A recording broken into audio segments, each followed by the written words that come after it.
Welcome, everybody. Thanks for joining us today, and great to have you here. We're excited to have you here for tonight's webinar, Food Choices and Awareness in the GTA. My name is Nithal Jathwal, I'm the president of VegTO, and I'm joined tonight by my colleagues from VegTO, including Kimberly D'Oliveira, our executive director, Carl Redenberg, our vice president, Sarah Fay, our engagement and events manager, Mark Simmons, director and my co-chair with the Veg Climate Network, and the rest of our board of directors, including Krista Schwab, who designed tonight's presentation. Our goal tonight is to leave you feeling more informed and empowered to share or act on some of the findings you're going to hear tonight. First, it's important to have a land acknowledgement. And rather than reading what's become kind of the cookie cutter land acknowledgement, if you will, that have become so commonplace these days, I thought it'd be important to leave it up. And in light of tomorrow being National Truth and Reconciliation Day, spend a minute talking about food and Indigenous culture. To be honest, I feel pretty inauthentic up here speaking to the subject. It feels like every year this comes up, this day comes up, I do some reading reflection, and I don't properly dwell on it much further. And I thought the combination of this webinar and tomorrow being National Truth and Reconciliation Day, hopefully that will change. Indigenous cultures have a special and sacred relationship with the earth and its natural resources, and food has an important cultural significance from harvest to consumption. Harvesting traditional foods is one of the main links that Indigenous people have to the land. Looking at the history of colonization, the first settlers really did rely on Indigenous foods and collaborating with Indigenous people to stay fed. But when we get into Canada's country building period, food was weaponized. At one point, the Canadian government moved to wipe out the buffalo on the land in the hopes of starving First Nations across the prairies. And Canada's first prime minister has infamously bragged about using food as a weapon against Indigenous people. This is all to say that colonization not only deprived Indigenous people of food and ceremony, but traditional knowledge of food and its preparation were also lost along the way. Today, Indigenous populations are incredibly food insecure. We have Matt Noble with us, as well as I know our fellow food bank board director, Eric, watching, who have really enlightened me in terms of how food insecure Indigenous populations are and the importance of reading things like the Proof Report. We've also learned a lot from Professor Margaret Robinson of the Lennox Island First Nation, who's a professor at Dalhousie University. And I encourage all of you to look at not just the Proof Report, but the work of Margaret Robinson and others to really highlight and understand the importance of food sovereignty for Indigenous populations and just how big a problem food insecurity is on and off reserves. We're also very excited to have our important and great partners here today. We have 5 organizations that contributed questions to our poll, the heads of which are all alongside us here tonight. We have Dr. Zara Kassam, co-founder of Plant-Based Canada, Camille Lapchuk, executive director of Animal Justice, Alison Penner, executive director of Reimagine Agriculture, Mike Farley, founder and coordinator of the Educators for Animals Conference, and Matt Noble, executive director of the Toronto Food Bank. Great to have you all here with us. We'll be introducing each of our lovely guests and their organizations soon when we get to their findings. You can also see their personal bios at veg.ca/poll. I'd also like to note that there are many other people who provided important input for this poll. Shoutouts to Rihanna Topan, Dr. Tushar Mehta, Nicholas Carter, Kimberly Carroll, Amy Symington, and Zara's sister, Dr. Shireen Kassam. Tonight's format is going to be straightforward. We'll give you the why and the how behind the poll, discuss dietary profiles, and present key findings with our guests here before we open up to Q&A. There is a lot to cover, so we'll be moving fairly fast tonight, but FYI, this webinar is being recorded, and you can ask for clarification along the way. We'll also likely be sharing the deck that you're seeing here. I'm going to turn it over to Carl now, who will walk you through the poll design. Thanks so much, Nithal. Really appreciate the introductions, and also wanted to thank all of you who are listening tonight as well. We're fascinated and we're very fortunate to have you join us for today's session. Let me start off by why we even did this, right? As a lot of us in this plant-based vegan movement, we have been guessing at what we need to be doing because we weren't really evidence-based. So our motivation here was really to move into really understanding deeply what we're really dealing with here in the GTA in particular. So we wanted to make sure we were getting real data and then we could make actions and take actions on those data. So we wanted to also understand what the drivers were behind individual food choices. We know that people are more conscious now of the choices they make, but then we might be baffled why they aren't more vegans out there. So we have the evidence to look at that. And we also wanted to strengthen the case for to advocate for plant-based initiatives in Toronto. So that was sort of the why.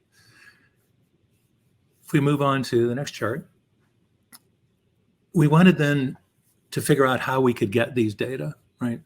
And we were incredibly fortunate to have a donor, a silent donor that very, very graciously gave us the money to hire the Angus Reid organization, who I'm sure anybody in the GTA knows is a really well-respected organization that does polls incredibly well. So they then provided us the capability for asking some 20 questions. And we had probably several hundred questions that we wanted to ask. So we had to work really closely and very carefully at curating a set of 20 questions. So we just chose to focus on 3 areas: demographics, age, gender, income, education, and like the awareness, the factors that are really at play in the awareness of food choices, and actually what barriers were there to eating more plant-based foods, because this will give us kind of the data that we need and the indications of what we should be doing as a movement to be more effective. And then we worked with the friends from the different organizations that Nithal just mentioned to also come up with additional questions as well. So we then curated it down to a final question set of some 20 questions, and you can actually pull down that information from our website that we gave the the URL that's on the bottom left of the screen as well, if you wanted to actually see the question set as well. So let's look into kind of what baseline are we dealing here with in terms of demographics. And these are the kind of the overview of all of the metrics, and it's worth pointing out that these are in line with the census data for the GTA as well, with one exception, and that is in the age category, the under 35, because we knew that that age group tends to be the mover and shakers in the vegan movement.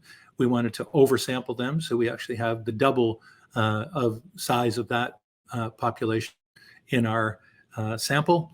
And for the analyses of the non-vegan data, we did normalize the data so that we weren't sort of skewing the data with that as well. But you can see sort of the spread of these data in the top right in terms of diet. If we go on to the next chart, we actually break that down even further. You can see that the objective that we have, and the way I suggest you think about this is our baseline. This is what we want to change. We want to change a lot of them, the percentages you see along the top. We want to get those kind of percentages down at the bottom, and a lot of the rest of the data that we're going to be presenting, which you here, will give you insights in how we should be doing that more effectively as an overall movement. Now, if we look at just the vegan population on the next chart, and we see that it's 2.6% of this population, which as a percentage doesn't seem all that big, but it's like around 145,000 people, right, in the city. And really interesting facts here, 1 in 4 went vegan overnight. A lot of people are always thinking about what method do you use and how quickly do you move over. 4 to 5 of them weren't born vegan. Some 70% have a university degree.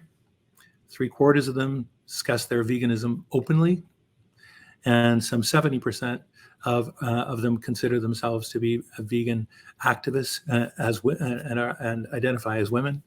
And 64% of the younger vegans are much more likely to be involved in activism at all. And some 66% feel that being part of the vegan community is important to younger vegans. So that's kind of a nice characterization of the vegan population. So all of that is kind of the baseline. And everything else we want to do is actually to learn how we can further broaden and deepen our vegan movement. So next, I'd like to bring on Kimberly, who is our ED for the VegTO organization. And we actually asked some questions in the survey that also addressed a question that we had and actually wanted to rebrand and rename the organization that we have. So turn it over to Kimberly. Thank you so much, Carl. And welcome, everyone. My name is Kimberly D'Oliveira. I'm the Executive Director here at VegTO. Thank you all so much for taking the time this evening to be with us. We're really, really glad you're here. In case you're meeting us for the first time, we are VegTO. We're a pro-vegan nonprofit organization based in Toronto. We're serving the GTA and the vegan movement, and it's the core of what we do. And we're going to continue to take action and create change using a data-driven approach. We don't just have a new operating name, as Carl mentioned, but a new identity. We have a new logo, a website, and a renewed mission to inspire change. Our new name and visual identity reflect our desire to be inclusive and welcoming to vegans, vegetarians, and veg-curious people. We all see these folks as part of our shared community. We wanted to accelerate the shift in diets and lifestyles we have helped to create over the years with contemporary voice and message. And we intend to be change agents as VegTO for years to come. We believe in the power of positive reinforcement here at this organization, and we promote veganism joyfully. With that said, we believe strongly in our work, and our new voice reflects a heightened focus on advocacy, something that we hope this poll initiative and tonight's webinar reflect. And I'm going to turn this over to Nithal, who will share some of the findings of this poll. I'm just returning real quickly to the diets in the GTA, because we might get, this is a commonly asked question around the breakdowns. And flexitarians are just an important group for us to be aware of. 10% of the GTA is flexitarian, which we define as primarily vegetarian with occasional meat or fish. And meanwhile, as Carl pointed out, 3% are pescatarian, 3% are vegetarian, and just under 3%, is 2.6, are vegan. And flexitarians are important because globally they're the largest force behind the growth of plant-based markets, with some estimates suggesting 1 in 4 global consumers identifies as flexitarians. Importantly, older flexitarians are reducing meat more for health, while younger ones are eating less meat for environmental concerns. Somehow eating high animal diets is also still a thing. Just to point out here, we have the 4%. It's actually about 4.5. And that's whether it's keto, paleo, or carnivore. It's important to stay aware of that group just because these diets are not as terrible for animals, but extremely unhealthy in the long run. And then, as Carl mentioned, 2.6% of the population in Toronto is vegan. The 3% in our sample, as you can see in the bottom left, we have a cautionary tale there. There's a small sample size. But this is all to say, just important to note that while this number might feel low to some of you, it's actually on average with other cities and major cities in the world. It's similar. London, UK has the same. Berlin is 3%, and even the uber-free, vegan-friendly Tel Aviv is just above 4%. Growth rates are really what are most important, not the absolute numbers. And national polling at Dalhousie has found that veganism rates grew about 84% between 2018 and 2020. And to put that in perspective, if the GTA vegan population grew 20% by 20% a year, there'd be nearly 1 million vegans in 10 years. So back to the key findings. The main finding that we found that you've probably heard by now is around meat reduction. So 85% of the GTA eats animal products daily. The data here was very evenly split amongst gender, age, income, and education, which speaks to the ubiquity of animal products. Everyone is still doing it. But 2/3 want to eat less meat. This was a huge finding in the study, the hallmark finding, if you will. The youth are clearly the driving force, with 3/4 of them being pro-less meat, but it's not just them. Half of people over the age of 55 also agree. Education is a factor here. Those with university degrees are 33% more likely to want to reduce meat. Overall, this is uplifting news, although taken together, these findings do reflect a big disconnect between interest and action. Second finding to share with you is that 94% support more plant-based foods in public spaces, and over half of people would eat more if they were provided there. By the way, public spaces include schools, government buildings, hospitals, food courts, and such. Almost 2/3 of women and younger people are supportive, as are about half the men in the GTA. Third finding, there are lots of factors that influence how people eat. Huge surprise. But we thought we included this to draw your attention to just how much certain factors drive food choices. Familiarity and routine play a huge role, as you can see in the far left column, and speak to just how much social conditioning underlies our food choices. In fact, friends and family have stronger influence and ethical beliefs on what people eat, especially for people under 55. Of the most important influences, availability and familiarity are the two that we can influence the most directly. Fourth finding, many people have tried vegan products. Although most people consume animal products daily, vegan foods and products have wide appeal. Age is also a factor here as well. 86% of younger people said they've tried vegan products over the past year versus just about half of people over the age of 55. And maybe perhaps somewhat surprising to you guys, meat alternatives were actually the most popular vegan products that people have had, with milk being the second. And milk is much more popular with younger GTA residents, with over half of them consuming it. I'm going to turn it over to Mark now, who will cover the other four findings. Thanks, Nathal. Hi, everyone. I'm Mark Simmons. I'm a board member with VegTO and co-chair of the Veg Climate Network. Our fifth finding to share tonight is that over 1/3 of people have tried veganism or vegetarianism. This stat is actually a bit of a double-edged sword. On the one hand, it shows just how much mainstream meat elimination has become. But on the other hand, it speaks to recidivism rates. It appears that roughly 1 in 6 people who try vegetarianism or veganism stick with it. Finding number 6 is pretty exciting. More than 5 in 6 people say they are aware of the environmental impacts of animal products. Not only do people report high awareness here, almost half of GTA residents say they're already avoiding animal products for environmental reasons. But as you'll see on the next slide, when we asked about specific foods, there was a pretty big disconnect. As you can see, only 10% of the GTA is avoiding red meat for environmental reasons. And the story gets worse when it comes to other animal products. Just 2% of the city avoids chicken, eggs, or cheese to help the environment. Surprisingly, twice as many are avoiding soft drinks for the environment than they are eggs or cheese. The only good news here is that younger Torontonians are up to 50% more likely to avoid red meat. 3 in 5 respondents said they're open to veganism or vegetarianism in the future. This finding underscores a clear interest out there, especially among women and younger people. At the same time, we should note a word of caution. The polling data does show that almost 1/3 of the GTA has a negative perception of veganism. All forms of messaging and outreach can be valuable in warming people of the idea of veganism. But at the same time, we must also acknowledge that many people are more receptive when vegan labels aren't used. Finally, omnivores identified that vegan options in restaurants motivate them more to try plant-based than vegan restaurants. We also found that if people have more vegan options in familiar spaces, they're more likely to eat them. Our findings also show that people still seek guidance, recommendations, and recipes that support plant-based eating, and that food festivals can play a big role in helping them transition.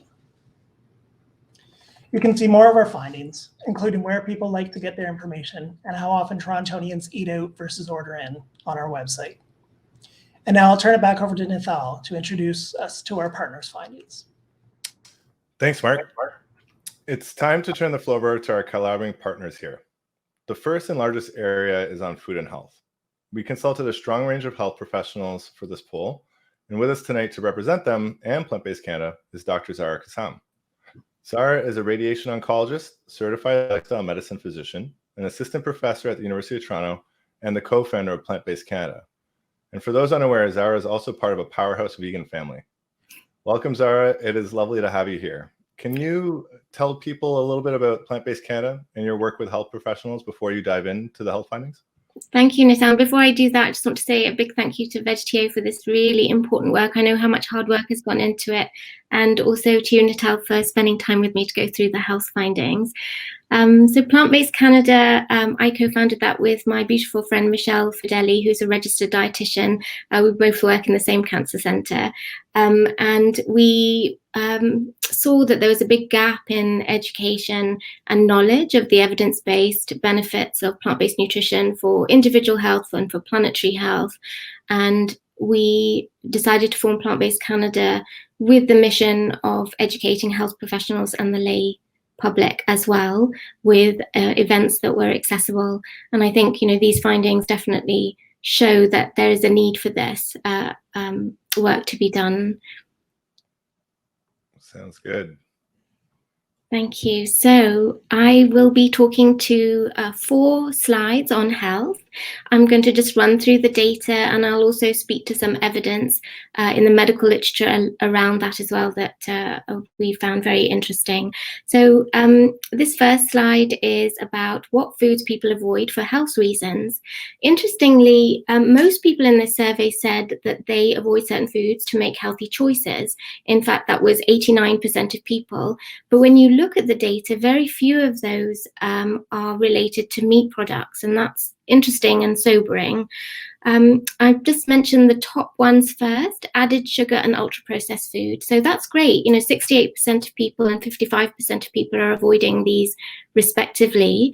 And we know that these definitely have negative health impacts. There's a growing body of evidence showing that ultra-processed food increases our risk of heart disease, increases mortality rates, increases diabetes and obesity. We know from a survey in 2019 that more than 50% of food consumed by Canadians is actually ultra-processed. And even more worrying, a couple of years back, a survey in America on their teens and adolescents showed that this number was actually over 80%. So this is a big area that we've got to think about, and it's nice to see that people are trying to avoid that.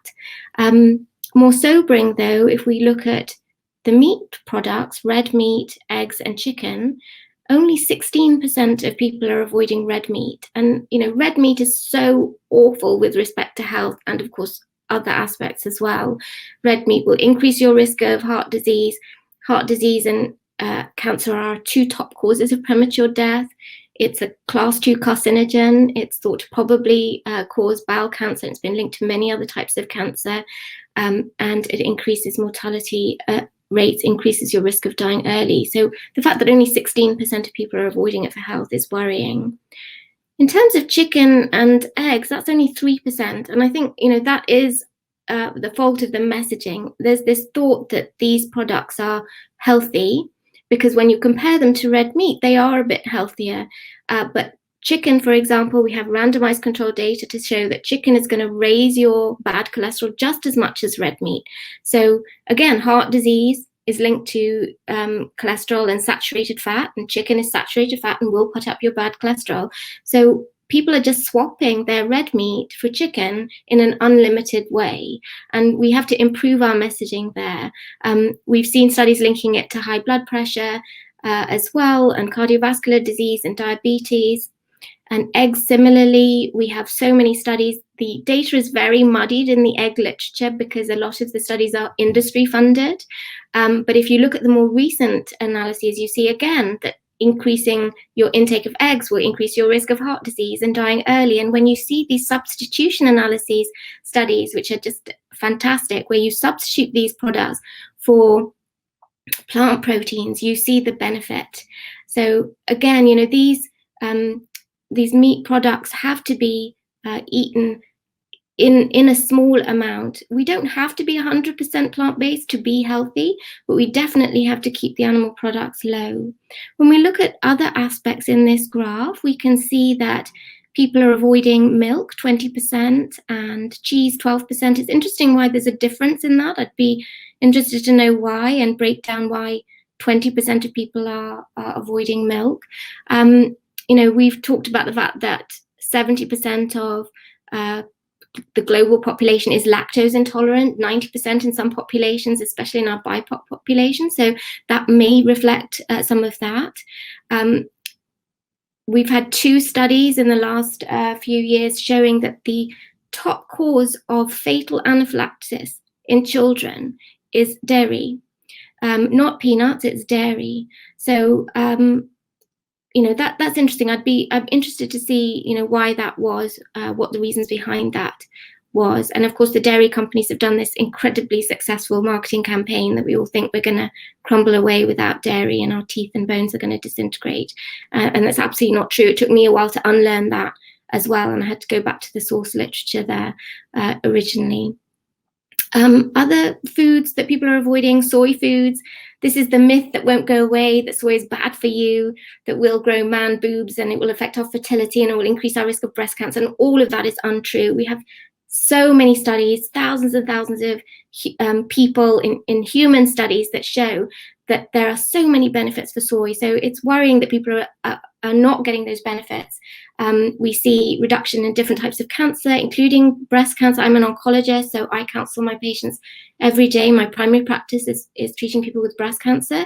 So I have to tell people every day that if you have a diagnosis of breast cancer and you have regular intake of minimally processed soy products, you will reduce your risk of getting breast cancer back. So we're losing out on those benefits. It's heart healthy, it reduces cholesterol, it's got a heart health label on it, one of the few foods to have that. The other thing to mention on this slide is that 16% of people are avoiding carbs, and that may be because of, the keto low carb craze, and also this idea that all carbs are bad for us, without distinguishing between refined carbohydrates, which are going to be not good for our health, versus these complex whole food carbohydrates, which of course are incredibly good for us and healthful. So this next slide is the acceptance and awareness of major health findings, and they're statements of very well-established health findings. And the worrying thing is that more than 50% of people for each of these statements are either skeptical or unaware, which to me is crazy. So we have to do better for this. So processed meat is a carcinogen. Nearly 50% of people are unaware or skeptical. In 2015, the World Health Organization stated very clearly that processed meat was a class 1 carcinogen, that they are sure that processed meat causes bowel cancer. With the same confidence that smoking causes lung cancer, that's the same confidence they have about this, in the same category as asbestos and smoking. So, this is what should have health labels on it. We should be eliminating this from all our institutions, but yet this is just ongoing. Red meat is a probable carcinogen. It's a group 2 carcinogen. It probably causes bowel cancer, but it's also been linked to many other types of cancer. We have 66% of people who are unaware or skeptical of that. That's shocking. Vegans have lower risk of heart disease, diabetes, and certain cancers. That is true. The literature does support that. We have these fantastic and famous studies like the EPIC Oxford in UK, the Adventist Health Studies in the US, where they have a third of their population as vegans and vegetarians, which makes them ideally placed to study the health impacts and outcomes of various dietary patterns. And they show that there are reduced risks of cancers, heart disease, diabetes, hypertension, and I can go on with that. And then there are other studies, lots of studies, the great body of literature showing that in the studies where you don't have lots of vegans and vegetarians, you can use tools like the Alternate Healthy Eating Index, where you can grade people's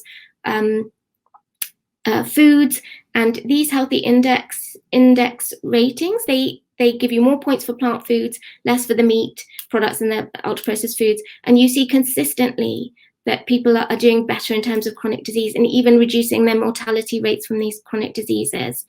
Again, we see whole or low processed soy consumption, reducing breast cancer and prostate cancer. People are not aware of this. This is 77% of people are skeptical or unaware of this, and we've got lots of data on that too. The last one on the list, improving gut health can reduce the severity of COVID-19. That data is emerging. It's more recent, so we can understand why people are not aware. But we have some studies now showing that the more plant foods you're eating, that is associated with a lower risk of contracting COVID and a lower risk of contracting a severe infection as well. So in fact, I just want to talk before I go on to this slide about why people might be skeptical. And I think this is, multifactorial as all things are, but, we need to delve into this a bit more. But we have so many things that just muddy the water. We have influencers that have no health credentials, but who are saying things that are not right, and people are following them. We have health professionals who are not aware of the data as well. So people are going to their health professionals and they're getting inconsistent answers. We have media that is using, clickbait headlines. They're reporting on the latest study without having any nuanced discussion or putting it in the context of, all the things that have come before. I think there's a lot to unpack there, and that's one of the reasons why Michelle and I formed Plant-Based Canada, because we wanted to have some credible data. We're very keen to be very evidence-based in everything that we say, and then the final aspect of that is, and this database, shows that is that 30% of this group of respondents don't want to change their diet. And if you don't want to change your diet, you're going to latch onto things that fit with your value-based system, and you're not going to listen to people. So that, I'm sure, is part of it as well. So the next slide, 55% of people feel diets are healthier with animal products. So I actually thought that this figure was going to be higher because of all the interactions I have with my patients on a daily basis, but it's still high. And I want to just read you here the statement from the Academy of Nutrition and Dietetics, which is the largest association for nutrition and dietetics health professionals worldwide. And in 2016, they put out their statement on vegetarian and vegan diets. And this was, the lead author was actually Visanto Molina, who is a Canadian registered dietitian who is who with Brenda Davis has really done so much incredible work. And they state that it is the position of the Academy of Nutrition and Dietetics that appropriately planned vegetarian, including vegan diets are healthful, nutritionally adequate, and may provide health benefits in the prevention and treatment of certain diseases. These diets are suitable for all stages of the life cycle. And vegetarians and vegans are at reduced risk of certain health conditions, including ischemic heart disease, type 2 diabetes, hypertension, certain types of cancer, and obesity. And this is totally in line with the great body of data. And we just, again, have to be careful to distinguish that you can actually still be healthy if you're having some animal products, but you don't have to be having animal products to be optimally healthy. You can survive and thrive with 100% plant-based diet. And there should really be no doubt about that, as long as they're adequately planned. But we can say the same thing about omnivorous diets as well. So the final slide to speak to is about the Canada Food Guide. This is shocking and not surprising given what we know. 77% of people don't use or haven't heard of the Canada Food Guide. Health Canada updated the Canada Food Guide in 2019, and they did a fabulous job. This food guide is actually, people around the world reference this, and they did a great job at looking at the evidence. They didn't invite lobbyists to come and meet with them. And this is a plant-based diet. So if you look at this plate, it's half the plate is fruit and vegetables, a quarter is whole grains, and a quarter is protein. And they very specifically state, among protein foods, consume plant-based more often. So this means this plate will be at least 87.5% plants, which is the definition essentially of a plant-based diet. And the other statement they make is that patterns of eating that include animal-based foods should emphasize more plant-based foods. It couldn't be clearer. Plant-based diets are the diet to optimize your health. And they also, this document is meant to be the go-to federal document to be used by everybody to ensure optimal health of Canadians. And they state that health charities and professional regulatory bodies and associations, in their efforts to reduce the risk of chronic disease and promote health, complement the efforts of government to support the implementation of dietary guidelines. All sectors, including agriculture, environment, education, housing, transportation, the food industry, trade, as well as child, family, and social services, have a role to play for Canada's dietary guidelines to have far-reaching and long-standing effects on the nutritional health of Canadians. Again, it cannot be clearer, but there's a big disconnect between this wonderful document and the implementation of it. So, this poll, these results, it's amazing. You can't design initiatives unless you have hard data, unless you know the knowledge, attitudes, and behavior of your target audience. So this is hugely helpful to us. I want to thank VegTO for including us in such a wonderful way and bringing us all together. It provides me and Michelle and our team at Plant-Based Canada ongoing motivation to address the issues that have come up in this poll, including skepticism of the major health findings. And we will definitely be using this data for our grant applications, which will make the grant applications more robust, because we can definitely demonstrate the need now with hard data. So thank you so much for that. Thanks, Sarah. Super interesting findings on these health questions. Our next partner's finding is focusing on animal rights and comes from Camille Lapchuk. Camille is an animal rights lawyer and executive director of Animal Justice, Canada's only animal law advocacy organization. Under her leadership, Animal Justice fights legal cases in courtrooms across the country, works to pass groundbreaking new laws, and ensures industries are held accountable for illegal animal cruelty.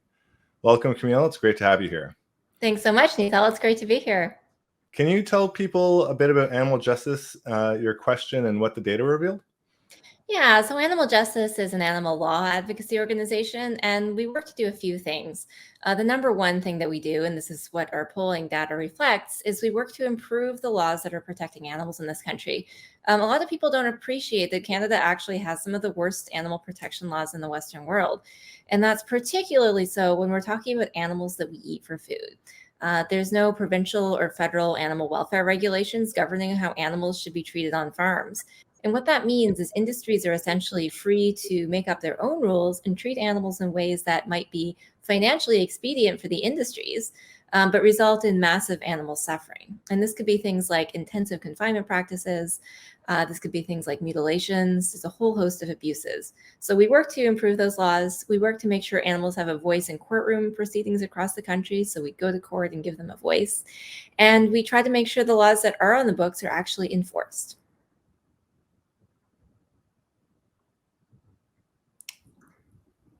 And here is our polling question. So thank you so much to VegTO for including this. But we were able to get data through this poll that show that 80% of people in the 87% of people in the GTA support passing legislation to protect farmed animals. So this is significant. This is a really overwhelming number, which I think was, I wouldn't necessarily have even expected it to be this high, but it really is something that shows that there's broad consensus among people. Just to pinpoint a little bit some of the intricacies involved in this data as we break it down by demographics. So women are much more likely to strongly support protecting farmed animals with legislation compared to men. That's not really surprising to me because women are more likely to be vegetarian or vegan or consider themselves animal advocates. So that does make sense. But still an overwhelming majority of men are supportive as well. There's really only 8% of the population who actually oppose passing farm animal welfare laws. I'm not sure who those people are or why they would oppose such a positive thing, but it's rare that you find consensus among a group of Canadians to the tune of 87%. So that's pretty significant. 86% of people who are not vegetarian or vegan support passing these laws, which again is really something that shows the depth of compassion that people have. So even if they're still, implicated in the system where they may be consuming animal products, nobody wants to see animals suffer on the way to their plate. Interestingly and somewhat unexpectedly, people in the lower income brackets and with less education reported said that they were more strongly in favor of passing legislation to protect farmed animals. And we're not sure precisely why this is, but a couple of theories are that it could be possibly due to age factors. So as we know, people in the 18 to 34 category are more likely to be vegetarian or vegan and hold animal rights attitudes. Those people are also less likely to have higher incomes because they're earlier in their careers, and they may still be studying and so may have fewer educational credentials.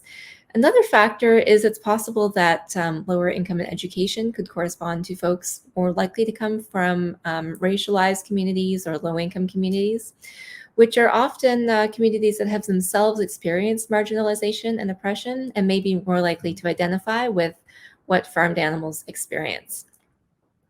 So I think the next slide is how this will help animal justice. Well, we're so appreciative of VegTO for including this question. It's something that shows really strong support across the board from people from all political backgrounds and all other backgrounds. And what we hope to do with this data is use it to help convince regulators, so the federal government and the provinces, to actually pass laws to protect farmed animals so that they aren't subject to some of the worst forms of abuses. And that would be things like battery cages for chickens, which keep them in tiny wire cages so small that they can't spread their wings. That would be things like gestation crates for pregnant pigs, where they're kept for months at a time while they're pregnant before they give birth. And that would be things like cutting, the tails off of piglets or the beaks off of chickens and hens without anesthesia. So there's quite a lot of work to be done, and we really appreciate the poll data and the opportunity to partner with VegTO. Thank you. Thanks a lot, Camille. I'm heartwarmed a little bit that the data will hopefully be useful there. For our next finding, we have on cell-based meat, we have Allison Penner. Allison is the Executive Director of Reimagine Agriculture, and through this work is collaborating with law schools, providing key education and enabling policy dialogue. She has a BA in environmental governance, a background in international development and policy, and an appetite to create a sustainable, compassionate, and resilient food system. Allison, thanks for being here. Thank you so much. I'm very excited to be here among these esteemed guests. So I will try to keep it brief. I'll maybe start with a quick introduction to Reimagine Agriculture, get into exactly what cell ag is, what the question was, and kind of how it affects my work. So Reimagine Agriculture on a whole is unique in the fact that our focus is to look at the food system and say, hey, when we look at this food system, it's taking way too many resources, and it's also not showing the results we want to see. And so why is that? And kind of looking at what are the keyest things we can do to make that change. And I think one thing that's unique about us is we really focus on bringing everyone together. Right now, for example, I am working with government departments as far and wide as the innovation department, or talking to people who are interested in the food system for reasons that maybe aren't particularly pertinent to me. And so we really try to bring everyone in and say the food system affects all of us. So whatever reason you care about it, we welcome you. And so a lot of my work right now revolves around cellular agriculture. And so cellular agriculture involves taking animal cells and then in a food production facility, giving them growth factors and nutrients to grow and kind of turn into what is kind of a real version of whatever product. And so the one that we hear about the most is cultivated meat. So the idea of kind of taking animal cells and then we would grow real biological meat in a lab without kind of the inclusion of an animals beyond getting their first cells. And so they were nice enough to include kind of this question for me in the poll, because one of the things I'm most curious about is, are people interested in this? And so I was looking with this beforehand, and at least I haven't seen data like this that's that widespread getting public opinion. And so we see that about 70% of people currently say they would eat cell-based meat. And so I think, like Camille just said, this is very encouraging. The fact that it's not on the market yet, there hasn't been a ton of education. The fact that so many people are kind of gut level interested shows that there is a real appetite for this product. And really brings it forward. I think for me, kind of the key takeaways I have is, one, this question was asked giving the context to say, look, there might be health benefits from reduced antibiotic resistance, reduced kind of zoonotic disease rates and other things. We also might be able to kind of edit the nutrients in time. It likely will have a better environmental impact, reduced resource use. And so that was given in the question. And so we really need to see that that knowledge is being kind of shared widespread. And then I think the other thing it shows is we do have a majority behind us. I think this is one of those things that is unique, where we do have the vast majority of people kind of behind us supporting that. So what that means from me is I think it is our job and as activists to communicate this to government, to say this is an industry we want to see succeed because of all of its potential benefits, and that this isn't a unique opinion. In fact, it looks like it's the common opinion. So I'm excited to kind of keep taking that forward and see where cell ag will be in a couple of years in Canada. Oh, yes. And then I think in terms of us, I mentioned a couple of these points, but Canadian data. So that is something we do not really have right now.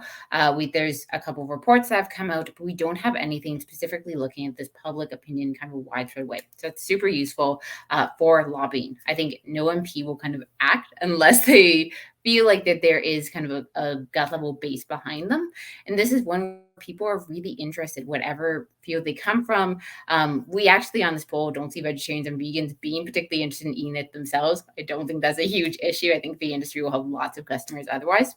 And it confirms that this is something that's broadly interesting. So I will turn it over to Mike there.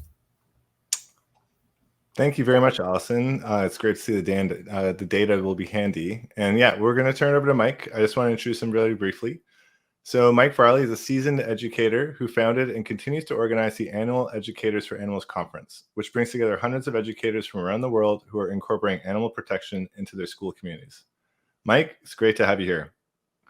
Can Thanks, you? Vishal. I like the seasoned educator. I like that.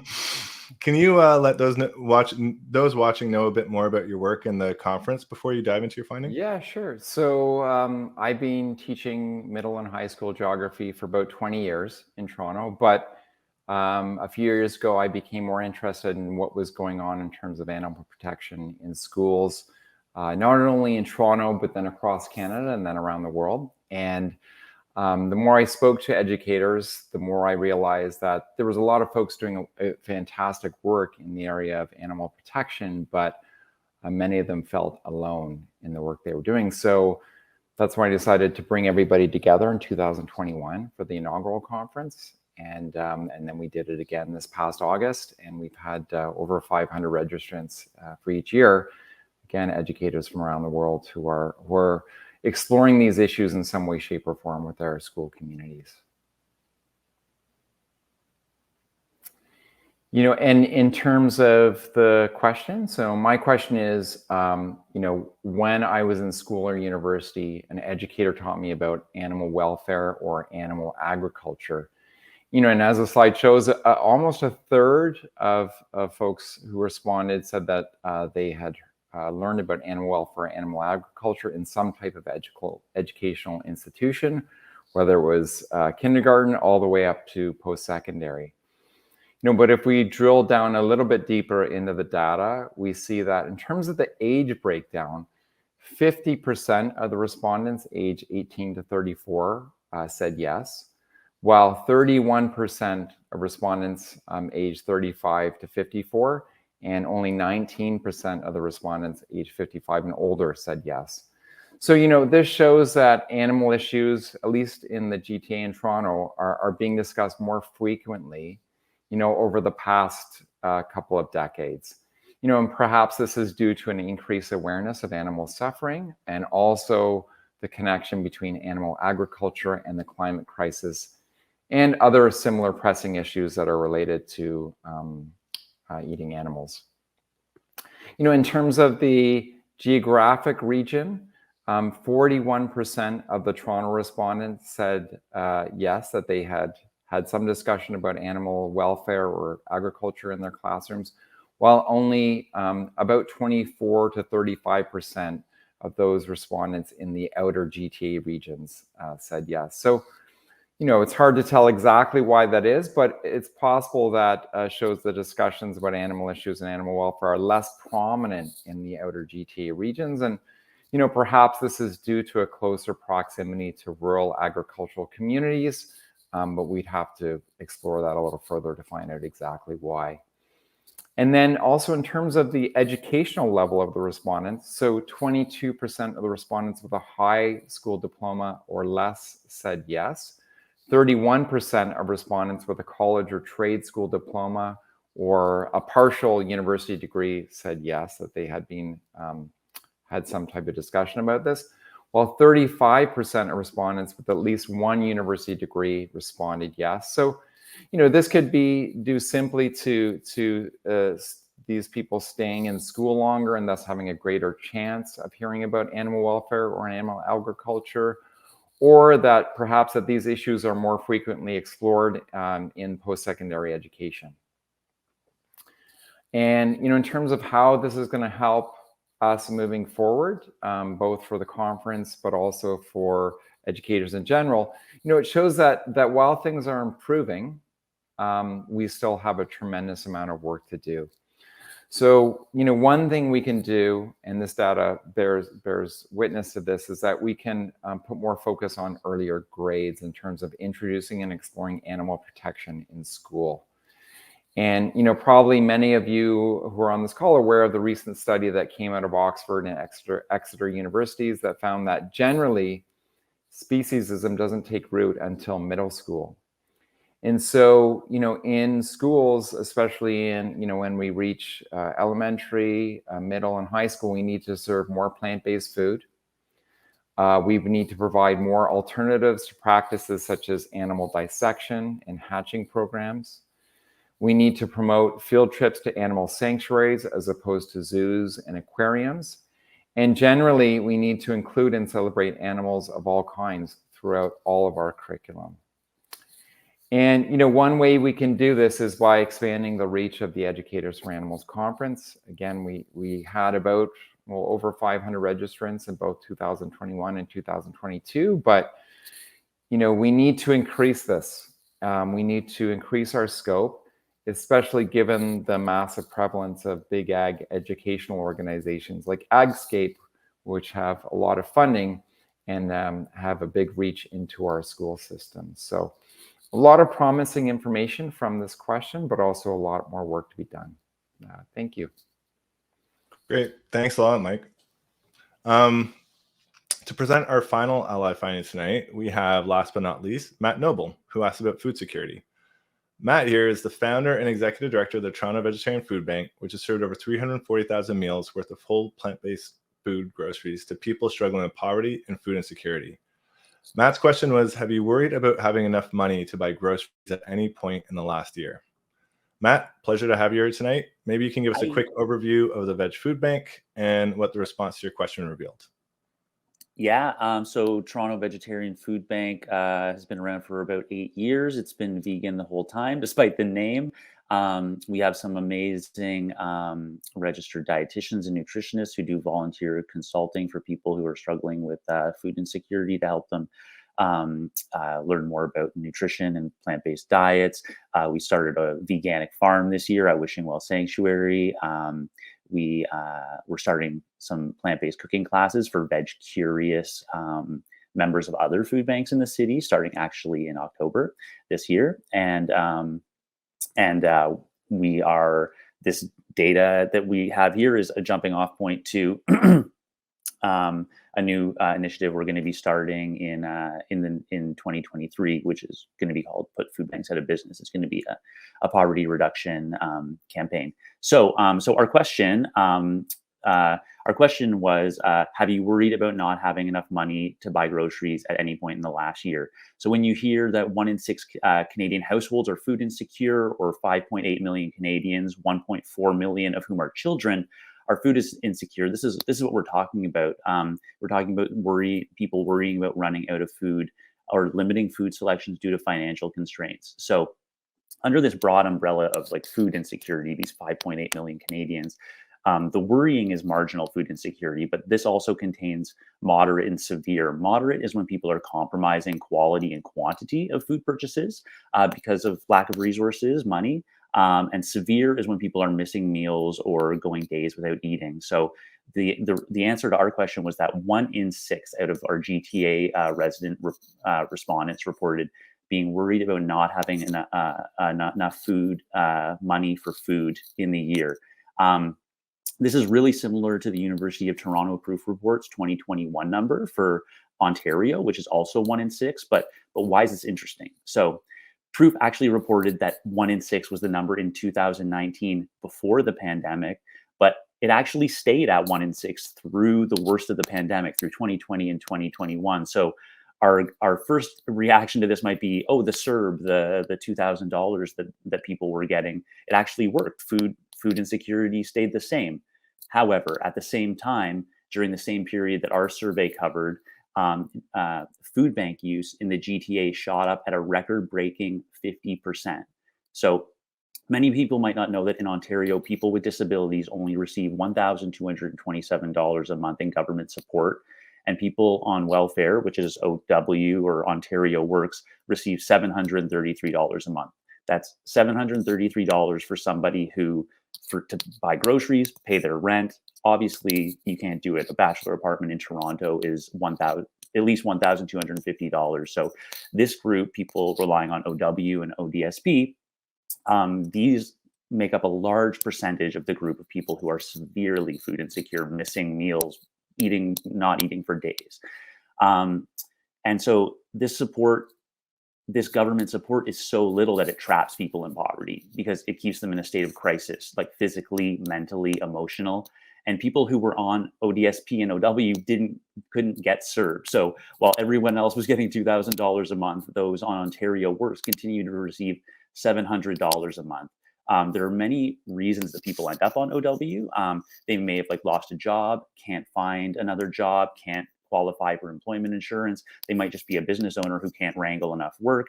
They might be a single parent and they can't work because of their kid. They might be taking care of a loved one who has like a terminal illness.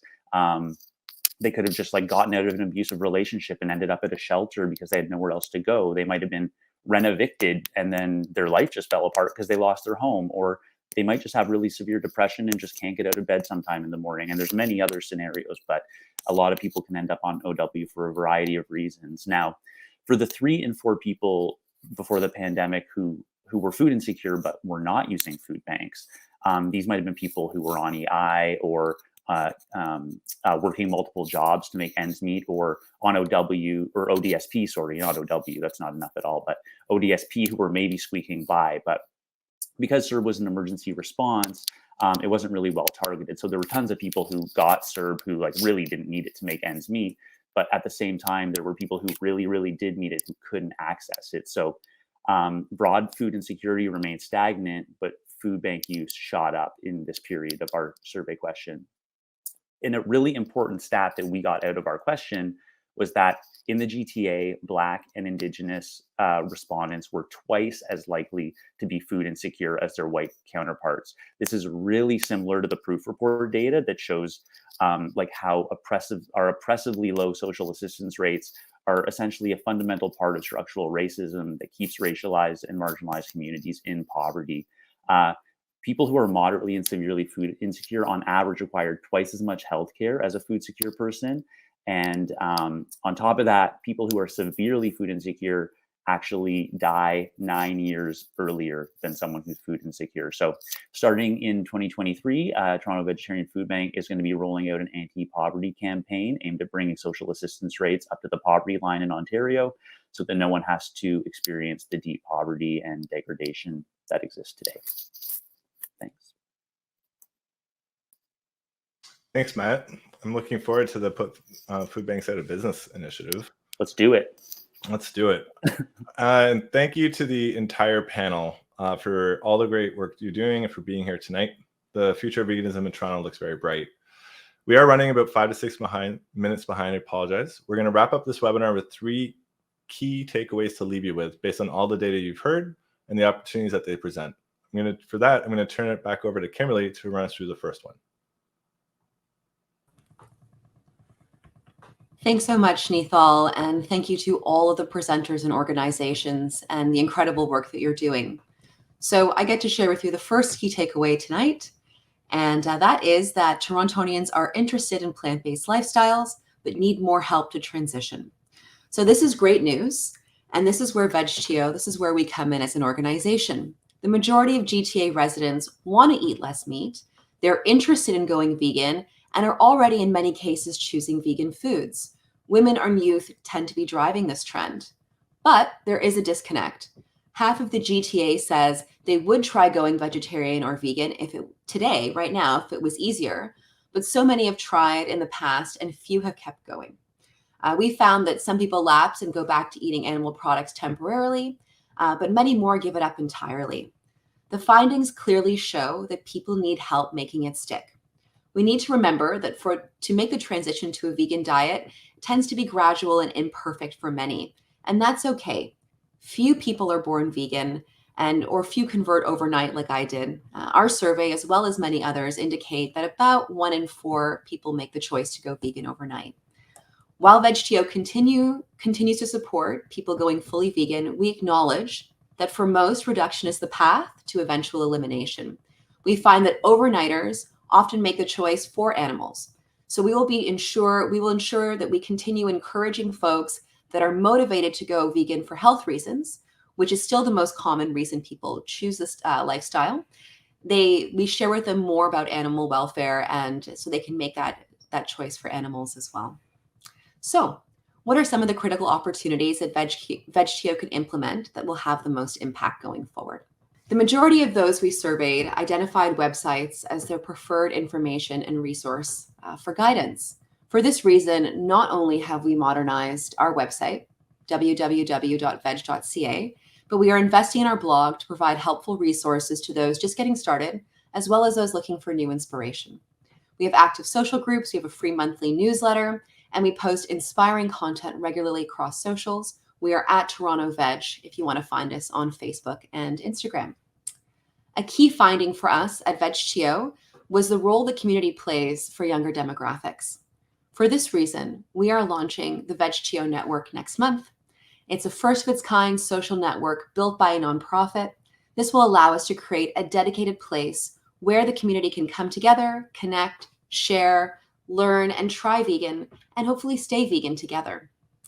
Finally, the poll data revealed that our fellow GTA residents cite taste at 97% and availability at 89% as the #1 influences on their food choices.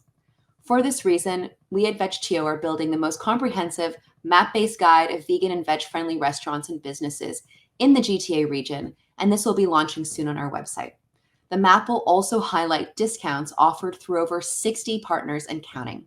Check out our website, VegTO/members, to learn more, to check out the map next month, and join us today. Thanks. Thanks, Kimberly. Our second takeaway for you guys tonight to leave you with is around awareness. As you heard from Zara, there's still a lack of awareness and a startling amount of skepticism around the harms of animal products and the benefits of plants in our health. Moreover, despite people reporting a high awareness, few are actually avoiding meat, dairy, and eggs for the environment. And health and environment are where people feel the most aware of the impact of food. Many reported much bigger gaps when it came to the impacts of animal products on the economy, antibiotic resistance, pandemic risk, and human rights. It's particularly alarming that 3 years into pandemic, about 40% of the city remains unaware of the link between pandemics and animal farming. There are clear opportunities here to inform more people on the impact of our food choices, have,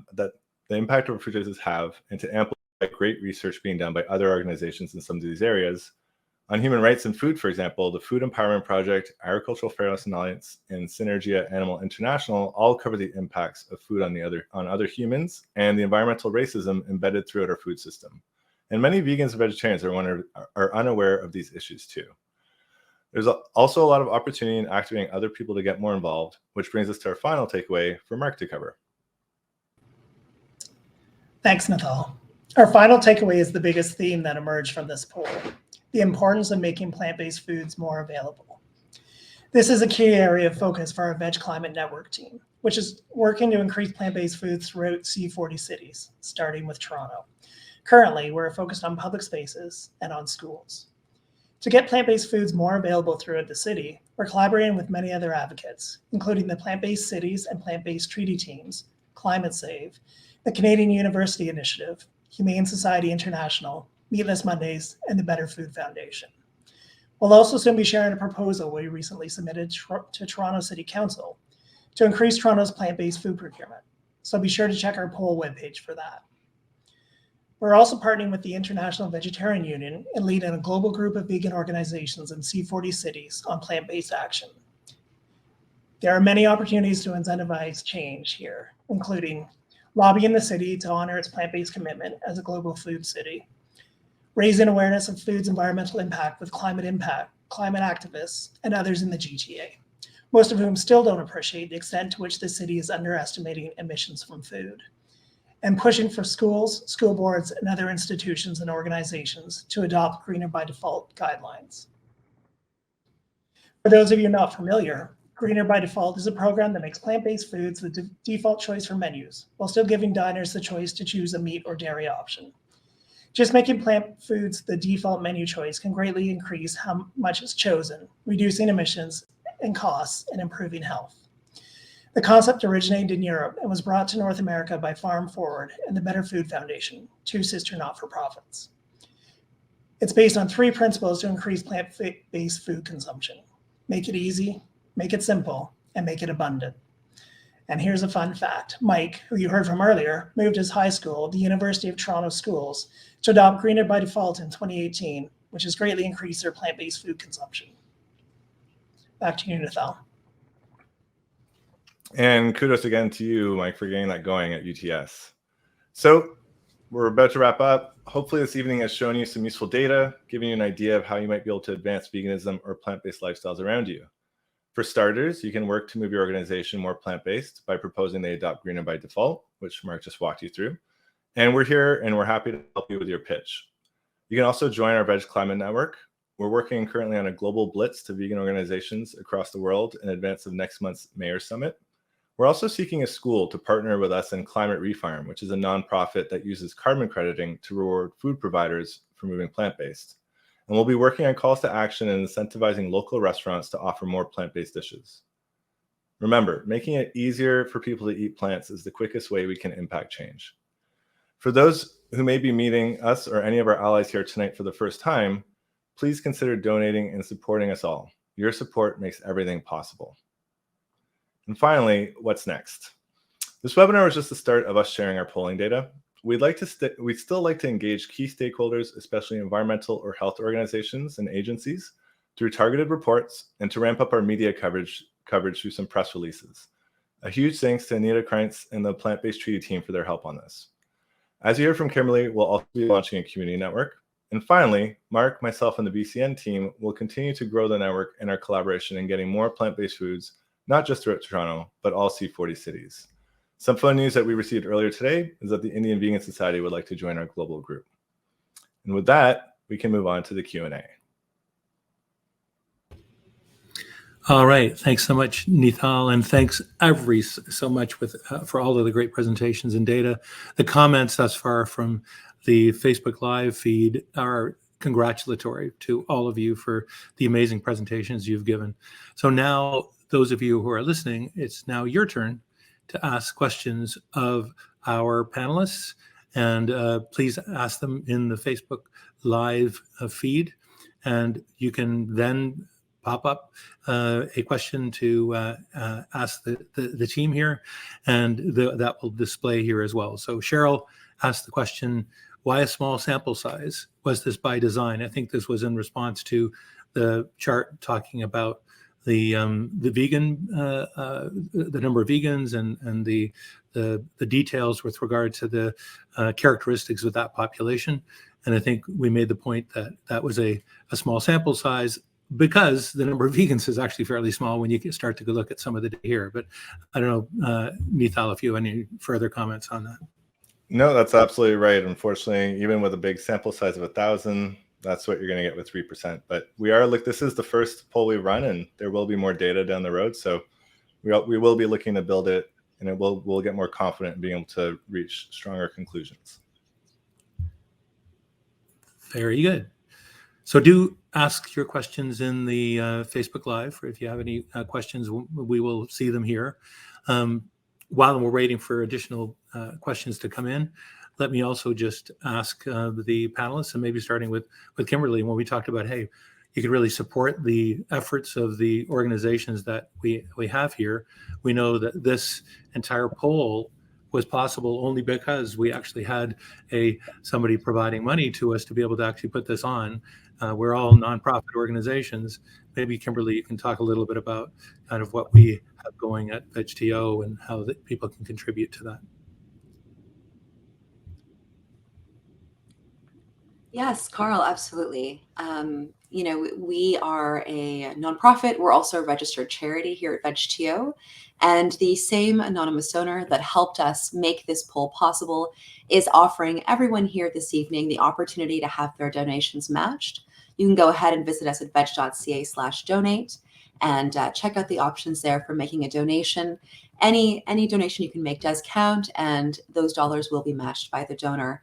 Also, please do check out our tab called Affiliated Organizations on the website. There you will find all of the incredible partners we have here with us and many more. As the movement grows, as the number of vegans grow, so too do the organizations that are supporting this work. And we are so lucky to have such incredible people around us and such great work in many organizations. So please do check out the Affiliated Organizations tab on veg.ca as well, which will have links to all of the organizations from our collaborators this evening. And please do support them as well. They're all doing incredible work and making a huge difference. Thanks so much, Kimberly. Next question from Anita says, will you do this poll each year to track improvements? Will you encourage these polls in other countries as well? Maybe turn that one over to Nithal. The quick answer is we'd love to. I think every year is ambitious, though. So if we're lucky, we can follow Dalhousie suit, where they did it 2 years after the first one and then tracked the changes then. Fingers crossed, though, it still requires us being able to pull it off, but 2 to 3 years would be great. Okay, a question from Jenny. Are you releasing this as an alert to the mainstream media? Yes, I believe that's probably a question most of us can answer on the VegTO team, but that is the plan, Jenny. Thanks for the question, Jenny. And Amy, how is this poll sent out and to whom? I don't want to keep fielding questions, so you can feel free, Carl, or anybody else on the VegTO team if you want. You can start. Well, it was basically a survey that Angus Reid put out using their method of doing surveys, and it was a format where they selected the appropriate random sample out of their panel. They have a large panel that they select from. That's how they do surveys for political polling as well, and they do stratified random sampling where they basically determine what kinds of characteristics of each cell of the population that we want to survey, and then they randomly select people in that group. They also do checking for things like non-response bias, making sure that what we have is real data. So organizations like Angus Reid just do a phenomenal job at carrying out that kind of analysis. Next question. Okay, Liz, are there any plans on collaborating or expanding the study to other cities? Parenthetically, I recognize you're based in Toronto, but hoping that the template and how to go conducting similar research would be available. And maybe it's appropriate for Mark to answer this as well. With the we're involved in a phenomenal organization of the top 40 cities in the world. So maybe this is something, Mark, you want to address? Thanks, Carl. Happy to.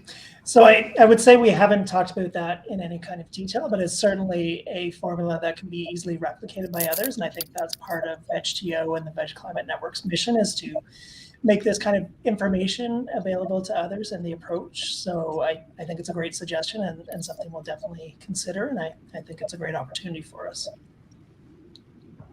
Great. Thanks, Mark.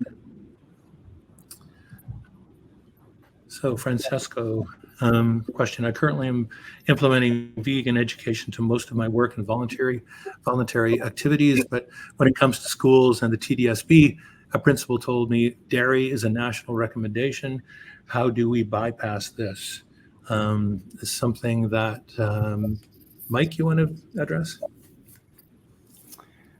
Yeah, Francesco, I don't know if you are an educator working in a school, but I mean, the first thing is that dairy, the food guide has changed. I don't know if Sarah wants to speak to that, but the food guide has changed quite dramatically in terms of that. So that's just not true anymore. So the first thing would be to point to the food guide and maybe what's going on in the food classes or family studies classes at the school, and then would be to connect to the Educators for Animals network, and you can do that at educatorsforanimalsconference.ca, and you'll find out about upcoming events where you can connect with other educators and see what folks are doing in their schools in order to dispel some of these myths about the impact of dairy and meat in education. I would suggest as well that have the principal attend Mike's conference and really be educated. Thanks so much. We had our first principal presenting this from the York region, cool. Judith Goldberg, and it was just so enlightening to have somebody who's in the administration of a school come and present. You just realize how much they flavor an entire school and the power that they have. So more and more administrators we can get coming out to our conference, the better. Sarah, do we have any other questions coming up? No? So, oh yeah, we do. Okay, Janet, what about emphasizing the environmental impact to attract more people who are concerned with climate change? Who would like to take that? I can take a shot at the start with, but I think Mark might be the best person. Yeah, happy to. So I think that's absolutely right. That emphasizing that fact is important. That's something that a lot of studies already do, and even the IPCC has recommended that a plant-based diet is one of the methods we should be using to reduce greenhouse gas emissions. So it's certainly something that's on the radar of a lot of people. For some reason, there's a bit of a disconnect when it comes to a lot of climate activists and accepting that fact that changing how we eat can greatly reduce our amount of emissions. So there's still work to be done there to get the people who are the champions for climate action to take that to heart. But I think it's an important message for everyone, and it's a really easy way that people can take action themselves to reduce their footprint. And that's very, sorry, just to jump in there, we did run through some data quickly, and just a reminder that climate is a much bigger driver for the youth who are reducing their meat consumption than it is for people over the age of 34 really. So they're about 40% of them are driven by that, and tailoring our messaging to the different ages makes a difference.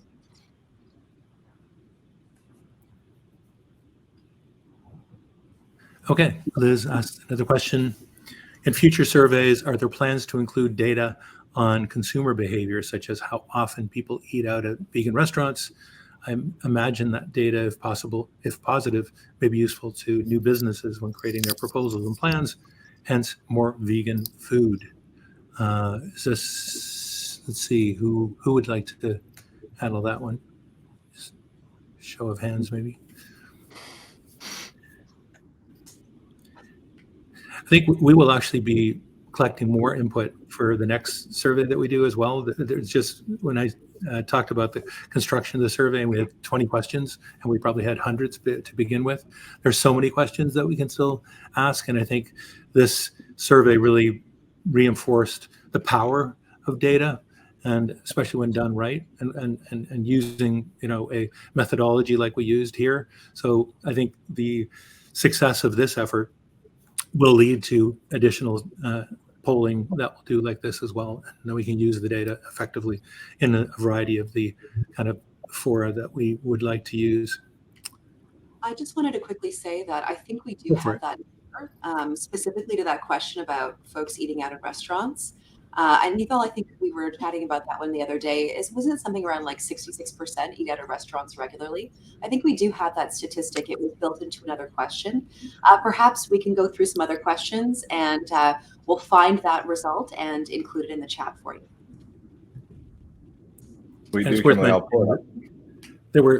There's lots more data than what we showed here, and I think there were even lots and lots more slides of data, but we tried to actually limit it. If you thought there was a lot to take in, there was more before, so we can get into further data.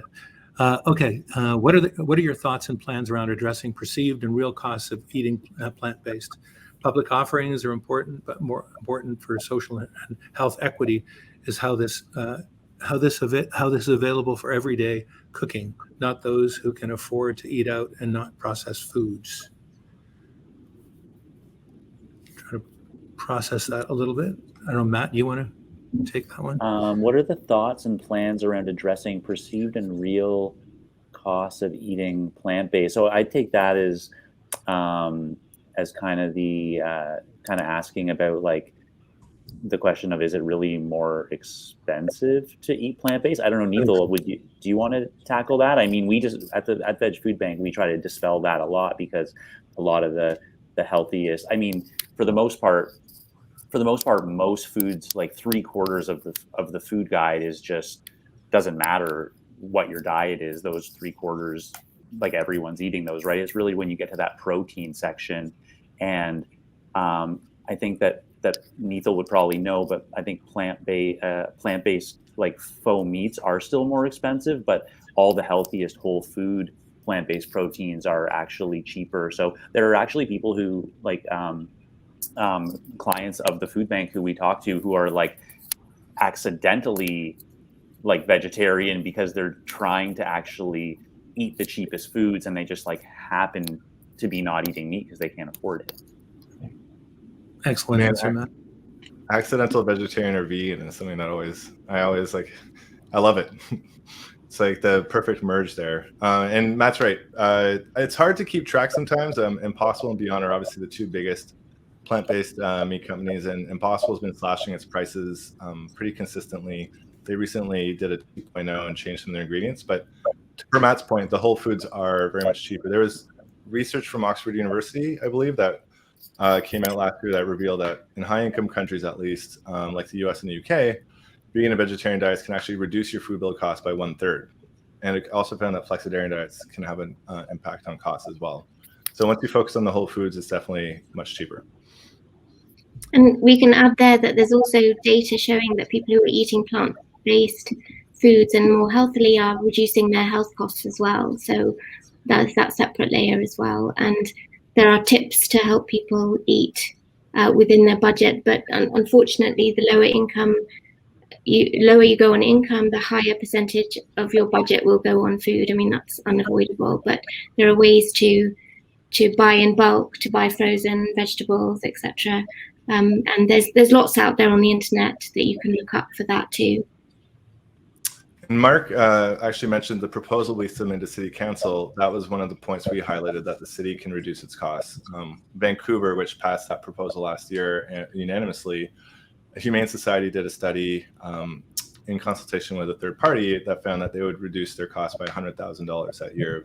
The city just swapped 20% of their animal base for plant-based food purchases.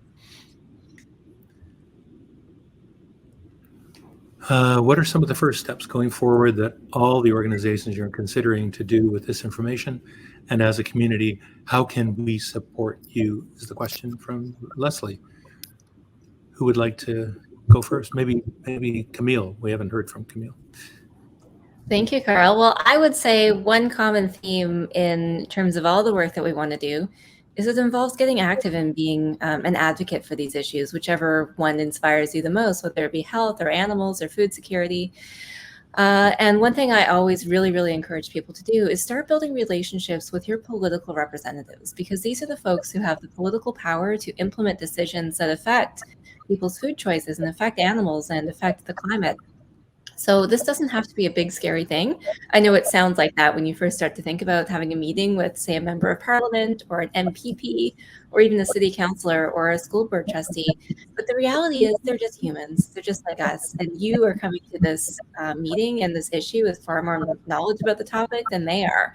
So I encourage you to use that knowledge and don't just sit on it. Don't just post it on Facebook, but actually go out there and meet with your political reps who should know this and who should know that there's folks out there who want to see change happen. So whichever issue you're passionate about, please go get active and start building relationships. Awesome. Maybe Al, same question. I will start by seconding Camille's point. Like, in terms of what REAG has done and the success we've had, a lot of it has been empowering volunteers to meet with their MPs.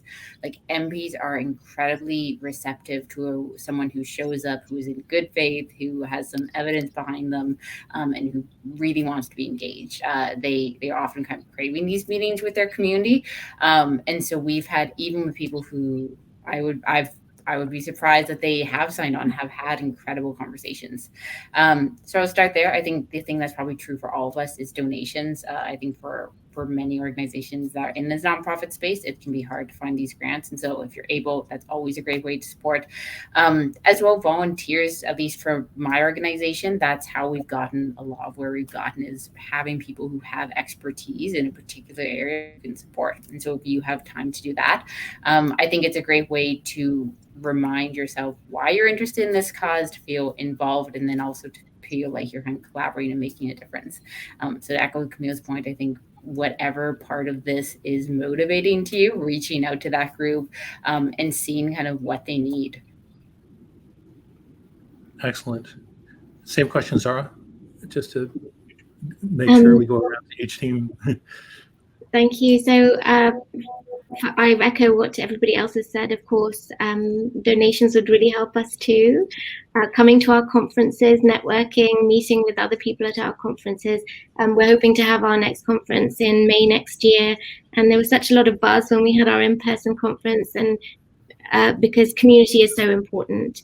And then the other part of it is get yourself educated as well on veganism and the environment, because you're always going to be able to be the advocate in whatever situation you are. So whenever I go to any meeting, I never think about it as going to a medical meeting or something. I go thinking, oh, I'm going off to advocate for the things that we all here believe in. So yeah, thank you.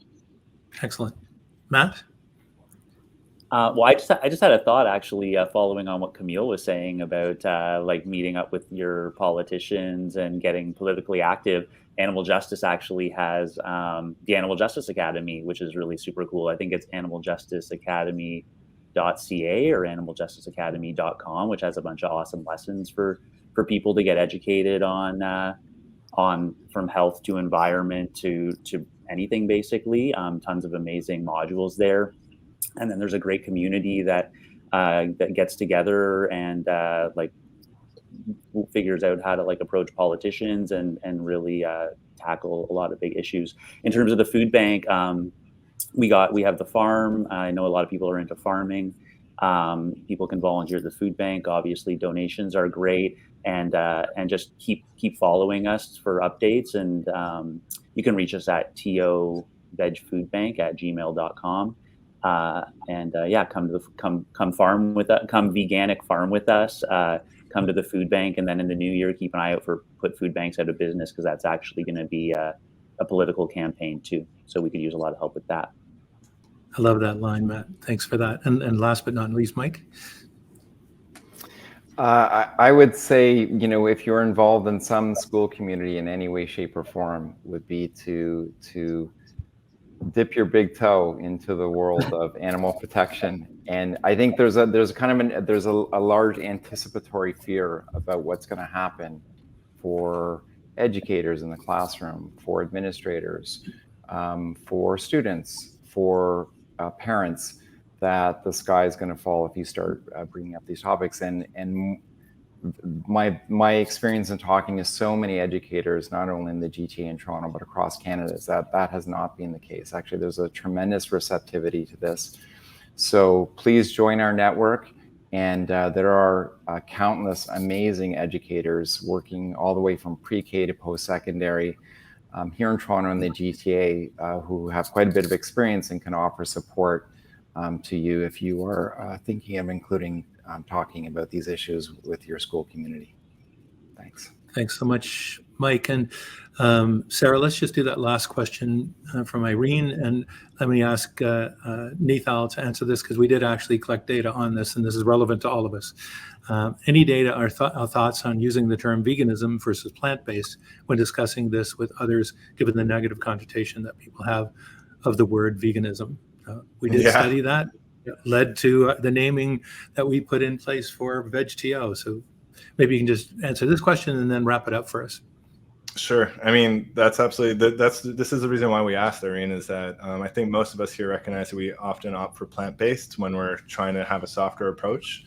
Mark and I have found that some advocates trying to work with non-vegans entirely, for example, in Colorado, and the Mayor's Sustainability Council, don't even use plant-based. They say climate-friendly and heart-friendly.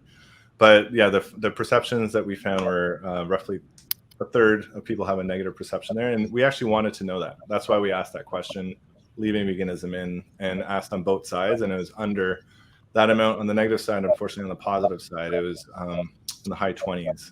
So it gives us some data. It's also supported in the UK. A lot of people who want to reduce their meat there, it's like 52%.